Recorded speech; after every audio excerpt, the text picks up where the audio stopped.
여러분, 어떻게 하면 아이들을 최우선순위로 놓으면서도 사회생활을 잘 해내고 내가 맡은 일들을 잘 해낼 수 있을까요? 독해지지 않으면서도 유능해지는 법. 그게 저절로 되진 않습니다. 그렇게 하기 위해서는 몇 가지 전략이 필요한데요. 그 첫 번째 전략은 바로 아이들에게 룰을 가르치는 것입니다. 애들은요, 원래 엄마가 자기 일하는 꼴을 못 봅니다. 엄마가 일하고 있으면요, 와서 자기 보라고 징징대고, 엄마가 자고 있으면 와서 놀자고 징징대고, 엄마가 전화하고 있으면 이거 해달라고 징징대는 것이 아이들입니다. 그게 아이들의 자연스러운 상태예요. 그런데 그 자연스러운 상태대로 두시면 안 됩니다.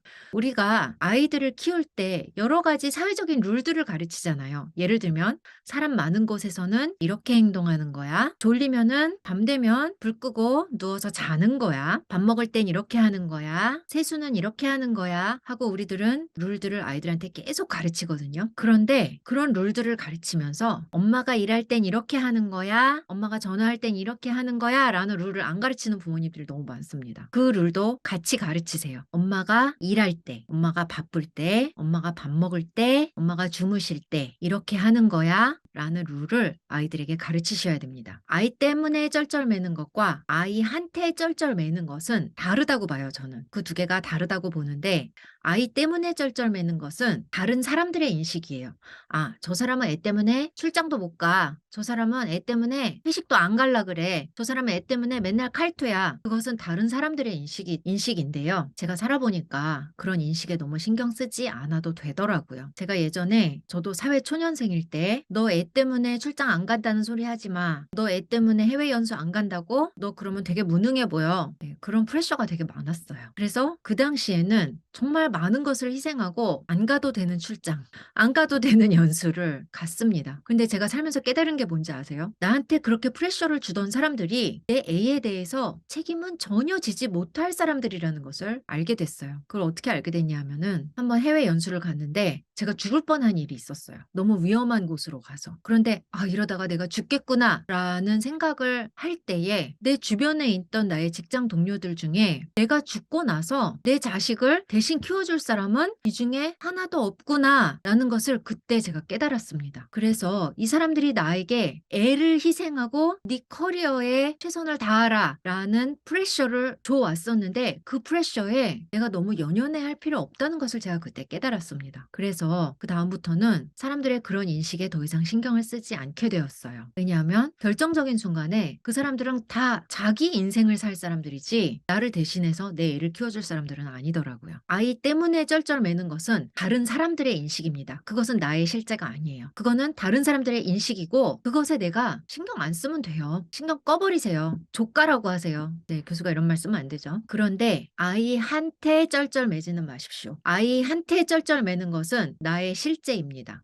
아이한테 쩔쩔매면서 내가 내 일을 제대로 할 수가 없습니다. 아이한테 쩔쩔매는 게 뭐냐? 아이의 요구사항을 그 즉시로 맞춰줘야 한다는 잘못된 생각 때문에 생깁니다. 즉시로 아이의 요구사항을 들어주지 않으면 애가 떼쓸까봐 전전긍긍하는 부모, 애가 뭐를 해달라고 징징댈 때 진땀 빼는 부모, 그게 애한테 쩔쩔매는 부모입니다. 애한테 쩔쩔매는 부모가 되지 마세요. 그러기 위해서는 아이들한테 룰을 가르치셔야 됩니다. 엄마가 전화하고 있을 때는 방해하지 않는 거야. 엄마가 주무시고 있을 때는 혼자 조용히 노는 거야. 엄마가 일하고 있을 때는 옆에서 혼자서 알아서 노는 거야. 엄마가 다 끝날 때까지 기다리는 거야. 이런 룰들을 가르치셔야 됩니다. 그래야지 여러분들이 독해지지 않으면서도 여러분의 일을 잘 해내실 수가 있습니다. 이것은 공부하는 사람들을 위한 팁입니다. 왜냐하면 공부하는 분들은 밖에서만 공부하는 거 아니거든요. 24시간 장소에 관계없이 항상 공부를 하고 있거든요. 그래서 아이와 같이 있을 때에도 일을 하고 있을 때가 되게 많습니다. 그런데 제가 이렇게 룰을 가르쳐야 한다라고 얘기를 하면은 많은 부모님들이 그걸 되게 어려워하세요. 룰이 너무 엄격해서도 안 될 것이고 그렇다고 너무 물러서도 안 될 것이고 어떤 룰을 가르쳐야 될지도 모르겠고 어떻게 아이한테 따뜻한 부모가 되면서 동시에 룰을 가르치는가를 되게 어려워하는 부모님들이 많으세요. 이게 사실 굉장히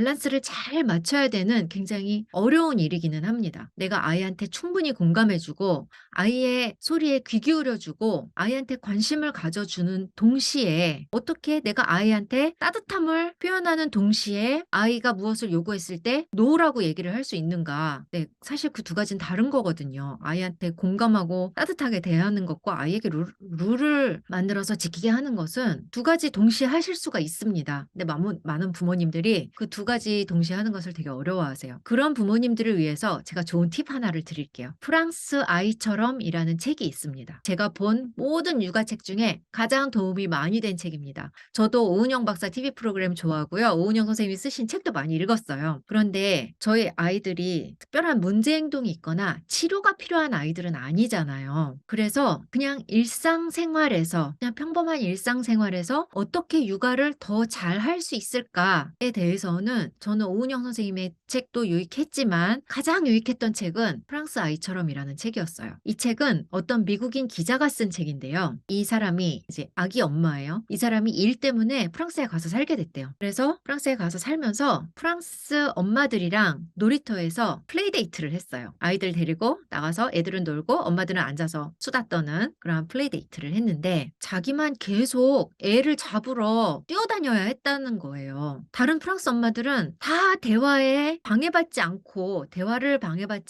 계속 앉아서 대화를 할 수 있었는데 자기는 애 때문에 계속 대화가 방해받고 계속 애가 자꾸 놀이터 밖으로 뛰쳐나가서 애를 잡으러 따라다녀야 했다는 거예요. 근데 가만히 보니까 프랑스 엄마들은 아무도 그렇게 하지 않더래요. 아무도 어떤 애도 엄마를 방해하지 않더라는 거예요. 그래서 왜 지금 나만 이렇게 애를 잡으러 뛰어다니고 있지? 라는 생각을 하게 되었다고 해요. 프랑스 사람들은 도대체 애를 어떻게 키우길래? 라는 의문점을 가지고 이 사람이 우리가 하는 질적 연구를 했습니다. 인터뷰도 하고요. 그 사람들 문화도 가서 관찰하고요. 해서 그 연구의 결과로 낸 책이 바로 프랑스 아이처럼이라는 책인데요. 이 책의 메시지는 굉장히 간결합니다. 뭐냐면 기다림을 가르치라는 거예요. 아이들한테. 이 사람이 알게 된 것이 프랑스 문화에서는 아이들에게 기다림을 가르친다고 합니다. 뭐든지 당장 줄 수 있어도 무조건 기다려 라고 말한다는 거예요. 애가 엄마 목말라 물 줘 해서 지금 당장 물을 줄 수 있어도 기다려 하고 일부러 조금 있다가 준다는 거예요. 그렇게 어렸을 때부터 기다림을 훈련을 시킨다는 거예요. 여러분, 아이들한테 기다림을 가르치면요. 여러 가지 룰들, 엄마가 전화할 때는 방해하지 않는 거야. 엄마가 일할 때는 옆에서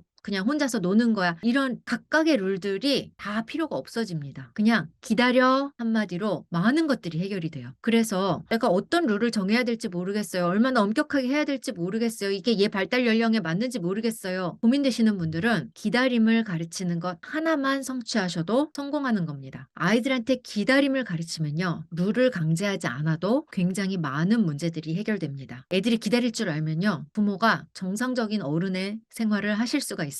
음식점에 가서 음식 나올 때까지 기다려야 되잖아요. 기다리는 게 재미없어요. 못 기다리는 애들은 그 자리에서 난리를 쳐요. 두드리고 물 쏟고 뛰어다니고 그러니까 부모님들이 핸드폰을 주죠. 네. 핸드폰에 대해서 나중에 기회가 있으면은 얘기를 하겠지만 제발 밖에 나가서 공공장소에서 아이들에게 핸드폰 쥐어주지 마십시오. 기다림을 가르치십시오. 기다림을 가르치면 핸드폰 줄 필요도 없어집니다. 음식이 나올 때까지 기다려 하면은 아이들이 점잖게 앉아서 핸드폰 안 보고도 점잖게 앉아서 잘 기다립니다. 기다리면서 부모와 대화도 하게 되고요. 주변의 환경도 아이들이 관찰하게 되고요. 아이들 발달에 훨씬 유익합니다. 자, 음식이 나왔어요. 다 먹었어요. 근데 어른들은 훨씬 오래 먹잖아요. 왜냐하면은 대화를 하면서 먹으니까. 애가 먼저 먹고 나면은 다른 사람 먹는 거 기다리는 거 재미없어요. 그러니까 또 이제 막 말썽을 부리기 시작한단 말이에요. 그때 기다려. 다른 사람들 다 먹을 때까지 기다리는 거야. 기다림이 훈련된 아이는 밖으로 뛰쳐나가지 않습니다. 엄마가 전화하고 있을 때 애들은 와서 징징대요. 엄마 이거 해줘 저거 해줘. 그럴 때 기다려. 엄마 전화 다 끝날 때까지 기다려 하면 아이들이 기다립니다. 엄마가 일하고 있을 때 애들이 막 요구사항이 많아요. 엄마 지금 일하고 있으니까 기다려. 엄마가 밥 먹고 있어요. 아기 엄마들은 밥 한 번 제대로 먹는 것도 힘들잖아요. 밥 먹고 있어요. 애가 와서 징징대요.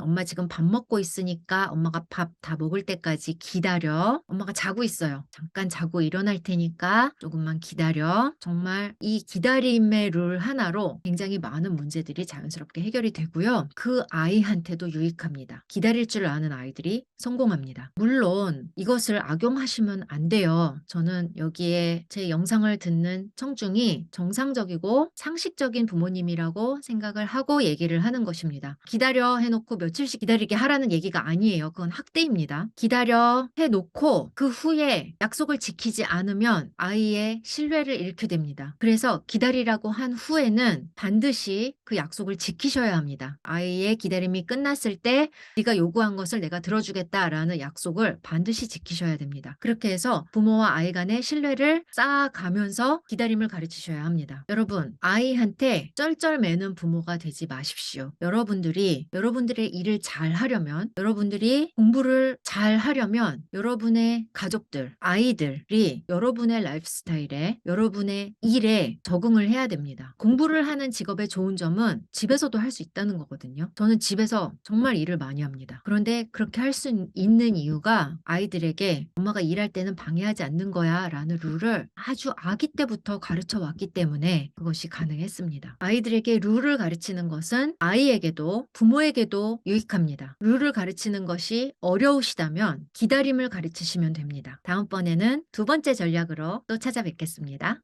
Yeah, like that. Would you look at that?